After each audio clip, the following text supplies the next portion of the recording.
Hello everybody and welcome to my Sanctum of Rebirth day release talk-through guide. We'll be looking through my Twitch VOD of just a random kill with a pretty interesting strat in it as well. You might notice the obliteration stuff there. We'll be talking about that a little bit later. But yeah, here we go. First boss coming up. I don't know what it's called because I can't remember. But lots of head thing. And yes, this one we are, well, we're going in with Necromancy. Obviously, we're kind of best in slotted. The aura doesn't matter. The familiar doesn't matter. I have a Hellhound. You can use a Blood Reaver, a Ripper Demon, like whatever you want. But I'm using a Hellhound, having a lot of success with that. Just go in with the standard Death Skulls and just damage. I think I do tier 95 spec in this phase as well. I don't bother with the Living Death yet. I save that for later, after we phase the boss twice. So essentially, we get it down to 900k in duo. It's probably different in solo. And then you get sent to the west side, where you have to stand on the tile that the green arrows are pointing to. Got to do this 6 times in total. Well, I mean 3 per person. But yeah, we're going to redirect the souls back to the boss. Those other heads don't matter at all, by the way, so don't worry about those. But do move out of those scary squares. This boss attacks you with range, so make sure you have that prayer up because it does sting quite a bit. So do watch out for that. And as you can see, it does a spec that I actually missed earlier, and it's here again though. There are some squares on the floor that have some moonstone spikes, so you want to make sure you move out the way of those. And then we essentially have the same thing again on the east side. So I'm actually going to on the board here and speed it up a little bit because we've seen this already. It's the exact same thing. And yeah, on this part you do want to actually like unsummon with your Excalibur and then resummon your dudes, get your conjures back, and then it's just a standard living death thing right here, so nothing too complicated. Living death, a gen port, get some death skulls out, nice and easy, and whack him down a little bit. Flick range, pray when you need to, otherwise you can actually tank up a fair bit. And then in a second here, he's going to fire a bomb. That'll be like a little dialogue box on screen. There it is. Want to make sure we're doing like a reflect, debilitate, a resonance, a disruption shield, whatever you have really. But a couple of defensives are always good. Shield dome works as well. And then essentially just finish him off with whatever souls you have and whatever anything you have, and kill the boss. Ideally ending on quite high adren if you can. It's not a necessity, but it does help going into the next fight. Press the skip button, it might look a bit bad for a second, so apologies, but here we go. Second fight, Dark Beastie Dude. This one is very much about dodging, so dodging lots of squares here, and this is the fight where the obliteration spec is actually going to be used. It's not very well known so far, but yeah, we discovered it today, and it's well, it's rather good, as you'll be about to see. But this boss, make sure you pay attention and don't do what I did. So make sure you dodge those squares. You don't have long to react to them in hard mode. You've got a lot longer in normal mode. But in hard mode, you do have very little time to react, so do watch out for that. When you get a bar above your head, make sure you anticipate all freedom, probably freedom. And you've got to kill one of the icicles to escape. It should just take a finger of death and an auto attack, most likely. Sometimes it can take a bit more. You can always like weapon spec if you want to. That's always a good chunk of damage. Yeah, dodging some more squares there. They're very scary.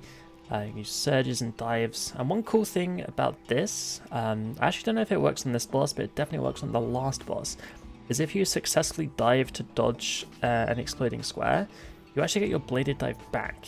That might just be the last boss though, so I'm actually not sure.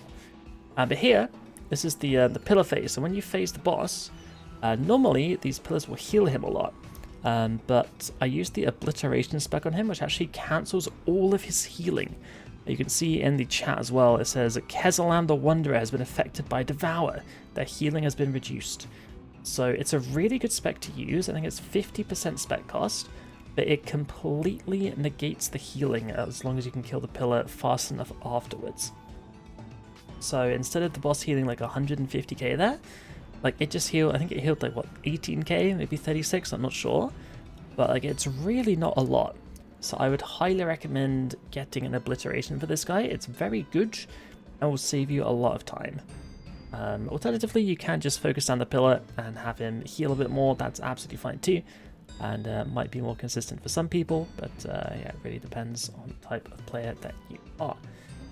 Otherwise, this boss is basically the same as what's just happened. There's nothing overly new in the second half of the fight. There's some scarabs that spawned at some point, which you do have to make sure you stun them. So stunning scarabs is very important, and the soul strike ability with necromancy is the thing to do there. So soul strike, yeah, you do your soul sap to get a soul, and soul strike launches it and stuns the enemies, and then they become killable, and then they won't explode and they won't murder you. How lovely. But yeah, so this fight basically the same as before. So I used the spec on him again, so his healing is significantly reduced. He'll probably heal a bit near the end. There he is, 118k there, but like 18k instead of like 150, like that is a no-brainer to me. And it's just dodging some more stuff and just basically standard bits and bobs right until the boss is over. But yeah, this guy is, yeah, even with that reduced healing thing, probably a little bit too tanky, so I wouldn't mind a slight HP nerf on this guy. Maybe like the pillars being a bit squishier and the boss as well, because like he's just a bit of a meat sack, isn't he? Not much damage if you can dodge the specials, but just very healthy. And then we have the big one, the finale du boss, right here. This one is definitely more of a challenge. So, especially on hard mode, you've got to be really, really quick with your bladed dives on this one, or your dives, because you do not have much time at all. So we're going to start off by just summoning our conjures as normal, and do all your buffs that you have at the beginning, and we're going to run in with a Von Bomb and a Death Skulls. We're going to build up some soul stacks while we're here, and the first attack we're going to have, well, dodging some rectangles there, but the first special attack from the boss, it does 3 big magic attacks at you here. So we're going to Devotion and Pray Mage. Alternatively, if that's on cooldown, you can always Reflect the first 2 hits, and then Resonance the third, a bit like Glacior when he does the cannon. It's the same kind of thing, same mechanic here, just Reflect, and then Resonance and Soul Split on the third hit. And it also has the bonus of doing a big 15k hit to the boss as well, because like those mage hits are really potent. Second spec here is it spawns some scarabs. Again, you want to make sure you're doing the stun thing. So stun them with Soul Strike and then kill them. And then these squares here, you've got to be really quick. Like you do not have long to react to this, and make sure your dive ability is primed, because they can really hit you a lot. They hit like 7k with a Hellhound if you mess up. Very scary. Prepare for Death Spec again, so this time we're going to reflect, and then res. Look at that. I didn't get the Soul Split on that time, but I did get the Pray Mage and the res. And unfortunately, it seems the cat died in this one, which is a bit awkward, so I'm going to fast forward to a point where cat's back alive again. Oh, look at that. Wow. Incredible. But yeah, so this boss attacks with range and mage. The like pointy projectiles are range, and the orby projectiles are magic. It might be an idea to pray against it. And you can see that the hieroglyphs in the sides, that like they do sort of hint as to what's happening. I don't fully understand them yet though, but I think you can use them to work out which areas are safe.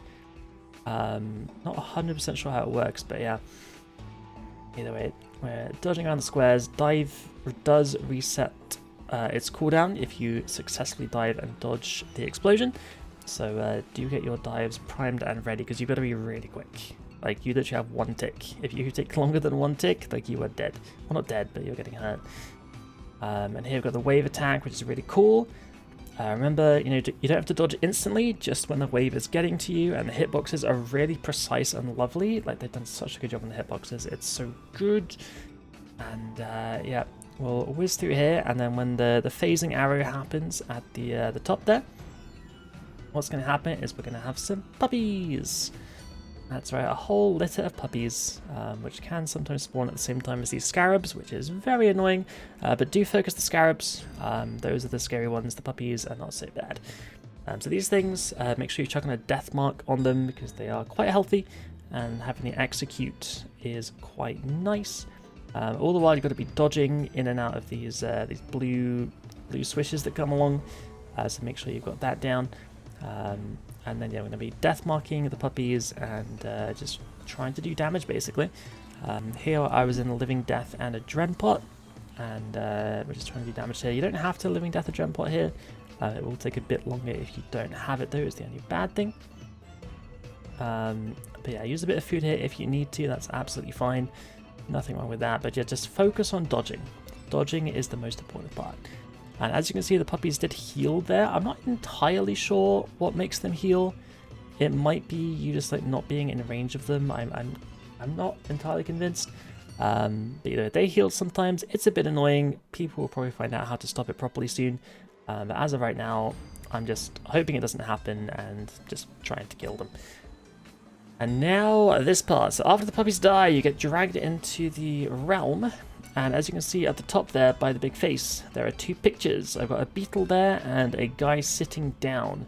And what we have to do is when we get sent out, which I should actually rewind here and talk over this slowly.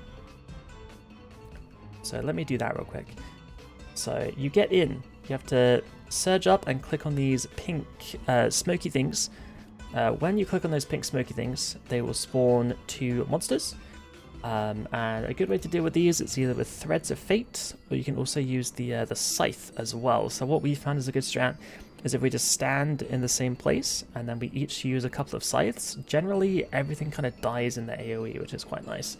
And we have the added benefit of getting some extra souls as well. And then yeah, we're looking up here, we have the beetle and we have the man sitting down. So we're going to be remembering those and making sure we go to the picture outside that is not one of those. So we click those soul fragments after we've killed them to go back to the normal world. You can attack those gorillas for some soul stacks if you want to as well. So here I go to dog with ball because it's the picture that wasn't in the realm. And if you stand on that, it keeps you safe and then all is good. If you stand on one that was in the realm, then you are as good as dead. So yeah, good luck hardcores. And then here, we've got an interesting strat as well. So there's like this triple explosion thing here, which looks a lot scarier than it is, I promise you. So we found a really good strat. All you have to do, you run upwards. So you're facing, facing to the right here. And then as soon as this line gets to here, you want to escape. So I've turned around right here, and then I press escape. And look at that. You go straight back in, you dodge everything, it's lovely. So same again.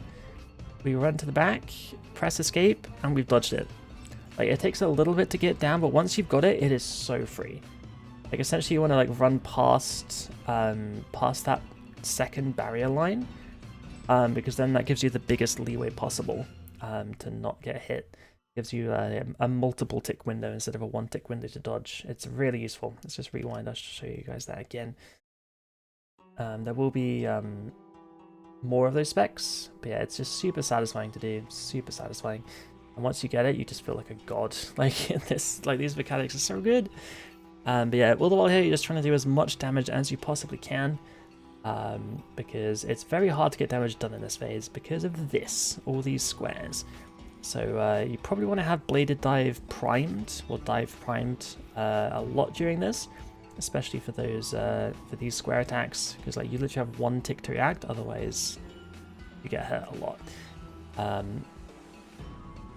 So do watch out for that. But yeah, it's just quick reactions. But you know, otherwise you've got a Hellhound. You can eat through all the specs if you really want to.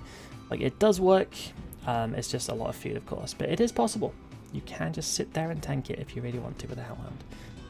Again, we have at the top there, we've got a beetle and a crocodile. So when we head out by clicking those fragments, we need to click on the thing that is not a beetle and not a crocodile. Just building some stacks on those gorillas before we depart. So we click on the smiley face, and then we're good. We are saved again, and that's okay. So yeah, that is how you dodge those, and then it is just basically a repeat of everything else. We'll wait for the triple explosion attack, then we fast forward again. There's a little escape there. That works, and you're good. Prepare for death happens just after that, by the way, so make sure your devotion straight after and pre-mage. If you don't have it, you can always do the reflect 2 hits and then res the 3rd strat as well. That is entirely possible. Diving around, trying to do damage, keep your conjures up, and then it is dead. So I'm hoping, guys, that some of the things I said today were quite helpful. If you look, we didn't use any food in that boss fight whatsoever, which is actually a really convenient thing that I used this clip then, because yeah, literally no food boss fight. So you literally can't do much better than that. So yeah, Soul Split Flicking, Resonancing, and Ghosty will heal you up a lot. And yeah, Aura doesn't matter, Familiar doesn't really matter, but I do like the Hellhound, I've got to say. But I'd recommend either Vampirism Aura, or Madra Aura, or Inspiration, or Invigorate would be my top 4. But I'd recommend picking one of those if you can.